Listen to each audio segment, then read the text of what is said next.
Assalamualaikum warahmatullahi wabarakatuh. Bagaimana kabarnya Ananda yang soleh dan soleha? Apakah sudah sarapan? Sudah sholat duha? Sebelum kita memulai pembelajaran pada hari ini, marilah kita berdoa agar apa yang kita pelajari hari ini mudah dipahami, diberi kemudahan, diberi kelancaran, dan tentunya bermanfaat. Jangan lupa diangkat tangannya dan kepalanya ditundukkan. Berdoa dimulai. Bismillahirrahmanirrahim. Raditu billahi rabba wa bil islami dina wa bi muhammadin nabiyya wa rasula. Rabbi zidni ilma warzuqni fahman amin. Ananda yang soleh dan soleha, pada hari ini kita akan melanjutkan pembelajaran kita di tematik tema 7, perkembangan teknologi, pada subtema 2, pembelajaran 5 dan pembelajaran 6. Namun sebelum itu, Ustadz berharap agar mempersiapkan alat tulisnya, buku cetaknya, buku tulisnya, dan alat tulisnya masing-masing. Pembelajaran 5. Mensyukuri keberagaman bangsa Indonesia. Yang dimiliki Indonesia hendaknya disyukuri oleh seluruh warga bangsa ini. Perbedaan yang ada diciptakan untuk saling melengkapi sehingga menghasilkan suatu harmoni dan keindahan. Lalu bagaimana caramu mensyukuri nikmat Allah Subhanahu wa taala yang telah diberikan kepadamu? Segala sesuatu yang telah diciptakan oleh Allah Subhanahu wa taala pastilah berbeda dan mustahil untuk disamakan. Hal yang harus kita lakukan adalah dengan cara saling menghargai, saling melengkapi dan bersyukur dengan segala sesuatu yang telah Allah Subhanahu wa taala berikan. Mensyukuri keberagaman dengan cara menghormati dan menghargai serta memandangnya berbagai kekayaan dan kekuatan tersendiri dapat mendatangkan kebaikan apabila disikapi dengan bijaksana. Nah, pertanyaannya bagaimana cara kita menyikapi perbedaan? Ya, seperti tadi, maka kita sikapi dengan bijaksana. Kita saling menghargai, saling melengkapi dan bersyukur. Ada banyak keberagaman yang terjadi di lingkungan kita, keberagaman agama atau kepercayaan, keberagaman suku atau ras, keberagaman bahasa, keberagaman adat istiadat, hingga keberagaman watak atau karakter. Keberagaman yang dipandang positif justru menjadi kekuatan dan kekayaan sendiri. Sebaliknya, apabila keberagaman tersebut dipandang negatif, maka akan menjadi sumber perpecahan yang menjurus pada konflik apabila tidak disikapi dengan bijak.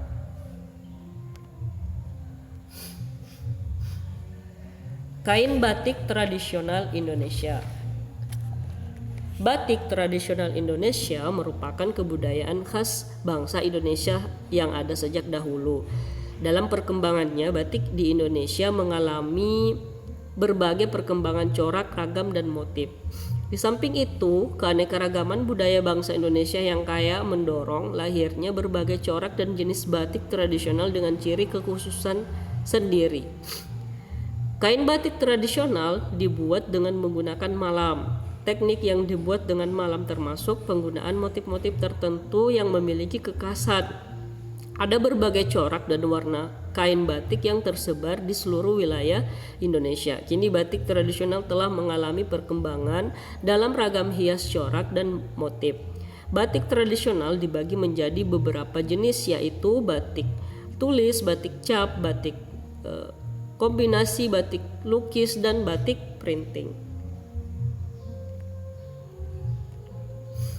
Anak-anakku yang soleh dan soleha, tahukah kamu simetri putar? Ya, simetri putar itu adalah jumlah putaran yang dapat dilakukan terhadap suatu bangun datar di mana hasil putarannya akan membentuk pola yang sama sebelum diputar. Namun bukan kembali ke posisi awal.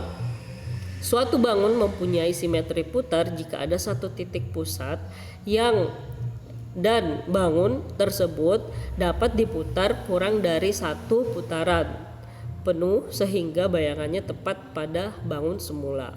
Nah, perhatikan persegi yang di atas ini.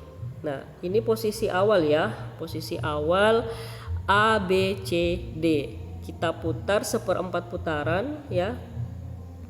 Maka letak A dan B, garis AB itu berada di sini. Kemudian diputar lagi 2/4 putaran, maka letaknya A dan B di sini. Kemudian diputar 3/4 putaran, maka letaknya A dan B itu berada di sini. Nah, sehingga kita putar 1 putaran, maka dia berada di posisi awal. Maka simetri putar dari persegi itu ya dari 1, 2, 3, dan 4 kembali ke posisi awal. Jadi simetri putar pada persegi ada 4. Seperti itu. Nah, kita lihat lagi contoh yang lain, persegi panjang. Nah, saya beri titik ya sebagai penanda. Ini adalah posisi awal pada persegi panjang ya. Ini posisi awal. Nah, kita putar ke atas ya, putar. Nah, ini tidak berada di posisi di polanya, berarti dia tidak termasuk simetri ya. Kemudian kita putar lagi, berada pada posisinya. Kemudian kita putar lagi, ini tidak termasuk pada posisinya. Kemudian kita putar menjadi ke posisi awal. Maka simetri putar pada bangun datar persegi panjang yaitu 1, kemudian kembali ke posisi awal 2 ya. Jadi simetri putar pada persegi panjang ada 2.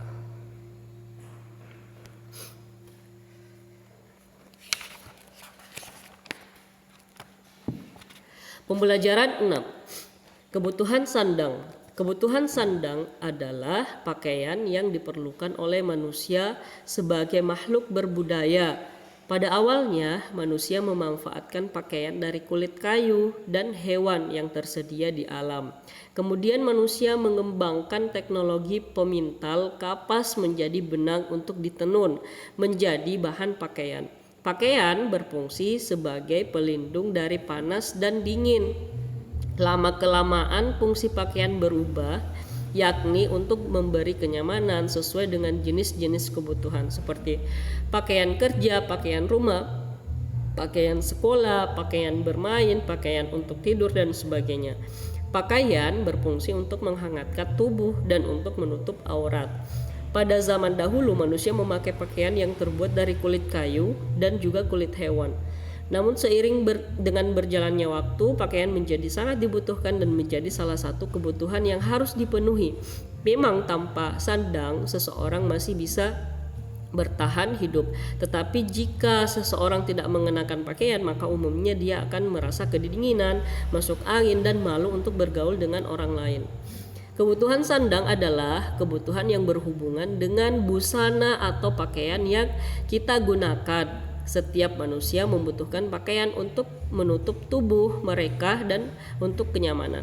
Tetapi saat ini pakaian bukan hanya untuk menutup tubuh atau menutup aurat, tetapi juga sebagai identitas dari diri seseorang, sehingga banyak sekali model-model terbaru yang dibuat oleh para pebisnis. Mereka berlomba-lomba menciptakan gaya atau ciri khas dari pakaian yang mereka jual. Nah, apa yang dimaksud dengan kebutuhan sandang? Ya, kebutuhan sandang adalah pakaian yang diperlukan oleh manusia sebagai makhluk berbudaya. Apa fungsinya pakaian? Pakaian berfungsi untuk menghangatkan tubuh dan untuk menutup aurat. Ya, pakaian orang zaman dahulu terbuat dari apa? Ya, terbuat dari kulit kayu dan juga kulit hewan. 3 jenis pakaian yang kamu miliki di rumah ya. Kalian sudah tahu ada pakaian untuk di rumah. pakaian tidur, ya, pakaian untuk bermain dan pakaian sekolah dan lain-lain ya. Kalian pasti memiliki di rumah. Baik, kita lanjutkan. Makna keberagaman. Indonesia terdiri dari berbagai suku, adat istiadat, budaya, dan pakaian adat. Indonesia juga merupakan negara yang kaya akan sumber daya alam. Keberagaman yang ada di Indonesia semua bersatu dengan semboyan Bhinneka Tunggal Ika. Ya, semboyan kita adalah Bhinneka Tunggal Ika. Perbedaan bukan menjadi penghalang tersatukannya sisi kemanusiaan. Itulah makna Indonesia. Kita bisa melihat keberagaman dalam lingkungan sehari-hari, di rumah, di sekolah, dan di lingkungan masyarakat. Di lingkungan sekolah kita menentukan banyak keberagaman sifat teman dan kebiasaan. Ada berbagai teman yang memiliki sifat yang berbeda, ada yang ceria, ada juga yang pendiam ya. Perbedaan yang ada harus kita sikapi dengan bijak agar tetap terjalin persatuan terhadap teman. Agar selalu terjalin persatuan dan kesatuan dengan teman kamu bisa melakukan beberapa hal seperti saling menghargai, saling membantu ya, dan saling bertoleransi. Nah, perhatikan gambar di bawah itu. Ya, ada gambar kondisi ujian. Nah, di sini ada gambar orang yang sedang menyontek pada saat ujian dan ada yang mengerjakan tugas kelompok. Nah, gambar yang pertama ini adalah hal yang tidak boleh dilakukan. Nah, saat ujian ya, maka kita harus mengerjakannya secara jujur ya. Tidak boleh saling menyontek. Apalagi kalau kita sekarang ini belajar daring ya, tentunya bisa jadi kalau Ananda semua kalau penilaian harian tidak ada orang tua mengawasi, maka bisa saja kalian melakukan hal-hal yang tidak boleh dilakukan ya. Semoga Ananda semua tidak ada yang seperti itu ya. Ustadz berharap mengerjakan soal ujian ulangan dengan jujur, dengan mandiri, tidak menyontek atau melihat catatan seperti itu ya. Mungkin nggak ada yang mengawasi, tetapi Allah Subhanahu wa Ta'ala tetap mengawasi Ananda semua di rumah. Nah, gambar yang kedua itu adalah mengerjakan tugas kelompok. Nah, ini adalah hal yang perlu ya, yang baik yang dilakukan. Jika kita disuruh mengerjakan tugas secara berkelompok, ya lakukan dengan memanfaatkannya seperti itu. Ananda yang soleh dan soleha, saya lanjutkan. Pada pembelajaran sebelumnya kita sudah mengetahui banyaknya jumlah simetri putar ya. Nah, sekarang adalah simetri lipat. Nah, Ustadz memberikan tugas kalian di rumah coba berkreasi dengan menggunting kertas lipat yang berwarna-warni. Nah, kemudian guntinglah dengan berbagai bentuk seperti bangun datar yang seperti ini, persegi, persegi panjang, segitiga sama kaki dan sebagainya. Nah, kalian praktekkan di rumah kalian. Nah, setelah kalian melakukan percobaan ini, maka kalian mengisi tabel yang ada pada halaman 51 dan 52 ya.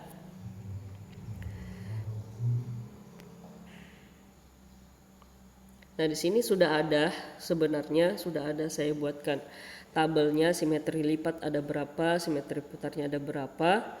Nah, tinggal kalian mempraktekannya di rumah. Kalian coba melakukan percobaan dengan membuat bangun datar dengan kertas. Lalu kalian membuatkan ada berapa simetri putarnya, ada berapa simetri lipatnya. Seperti itu. Nah, untuk lebih memahami pembelajaran kita kali ini, Ustadz memberikan tugas yang pertama mencari tahu nama-nama alat untuk membatik dan cara menggunakannya ya. Ada pada halaman 46 ya. 46 ayo mengamati. Kemudian yang kedua, mengisi tabel pada halaman 51 sampai 52. Ayo mencoba, kecuali kolom jumlah. Kolom jumlahnya tidak perlu diisi ya. Jadi hanya simetri lipat dan simetri putar yang diisi kolomnya. Seperti itu. Ananda yang soleh dan soleha, karena wabah masih melanda negeri kita, wabah COVID-19 masih melanda negeri kita, maka Ustadz selalu mengingatkan kembali untuk menjaga jarak, memakai masker, makan makanan yang bergizi, dan selalu mencuci tangan pakai sabun, dan tentunya selalu stay at home. Ananda yang soleh dan soleha, demikianlah pembelajaran kita kali ini. Semoga apa yang kita pelajari mudah dipahami dan tentunya bermanfaat. Mohon maaf apabila terdapat banyak kekurangan dan kesalahan. Sekian dan terima kasih. Sampai jumpa di pembelajaran selanjutnya. Assalamualaikum warahmatullahi wabarakatuh.